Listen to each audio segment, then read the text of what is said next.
Brockton and Xaverian. Since they began playing each other in 1998, it's a rivalry that has seen some of the state's greatest players and some of its greatest matchups.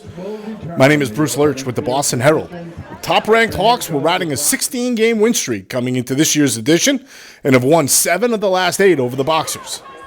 Things started well for Brockton, though, as Kingsley ejiogu-dike had back-to-back sacks on Xaverian's opening possession force a punt.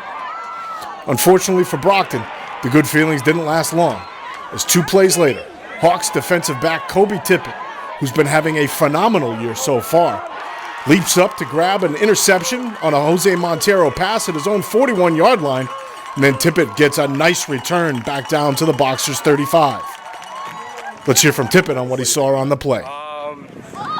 I saw the quarterback roll out, so I assumed it was play action. And John Dean did a great job with being right in front of the receiver that he wanted to throw to. So as soon as I saw that ball release, I just went up and grabbed it. But John really did a great job on not letting that kid even get close to the ball. Tippett's interception left the Hawks offense in good position. Quarterback Michael Pina delivered, throwing a strike to a wide-open A.J. Ryan for a 22-yard touchdown. Matt Rogers would hit the extra point. Xaverian was out to a 7-0 lead. The Hawks defense proved tough to move the ball on, just as they have been going back several years now.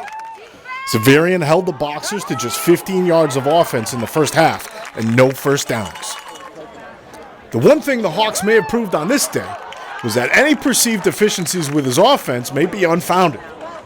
Behind a powerful offensive line, the 1-2 punch at running back of Devon Piccinin and John Dean gives Xaverian a physical, almost bludgeoning presence on the ground. Piccinin powered his way through to 116 yards on 14 carries. I beg your pardon for the interruption as I go back to the defense for just one more moment, with good reason, as talented cornerback Mekhi Henderson steps in front of a Montero pass and runs it back across midfield. Now we go back to Piccinin, as the Henderson pick would ultimately lead to his 3-yard touchdown run that opened the fourth quarter. One more look at the defense as pressure from big number 94 Cal Flanders results in a fumble that was recovered by A.J. Ryan. And 3 plays later, we go back to the ground game, and this time it's Dean's turn to get in the end zone as he goes in on a 2-yard plunge for his touchdown.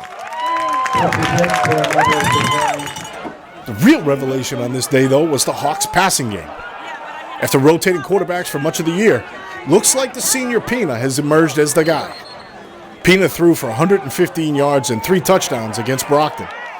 In the second quarter, Pina capped a 64-yard drive with a 4-yard touchdown pass to Tippett, and that made it a 13-0 game at the time. Then in the third quarter, Pina struck again, this time hitting Tippett as he cut across off the line, and Tippett would go the rest of the way to the rack for a 24-yard score, and that would help the Hawks go into halftime with a 20-0 lead.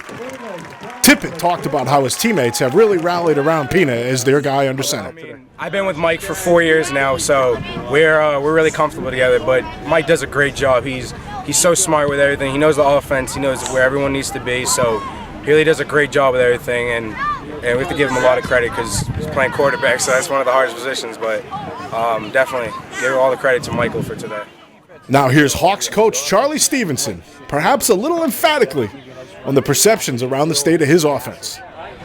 Well, as you know, people who think that we're only one-dimensional usually are making a big mistake. We can do what we want when we want. It was an extra special day for Stevenson, who was able to celebrate his birthday with a 33-0 shutout of the Boxers at the Hawk Bowl. That makes 17 straight wins for the top-ranked Hawks, and we'll let the players close us out on this highlight with a special serenade for their coach. Thanks for watching, everybody. I'm Bruce Lurch with the Boston Herald. Happy birthday.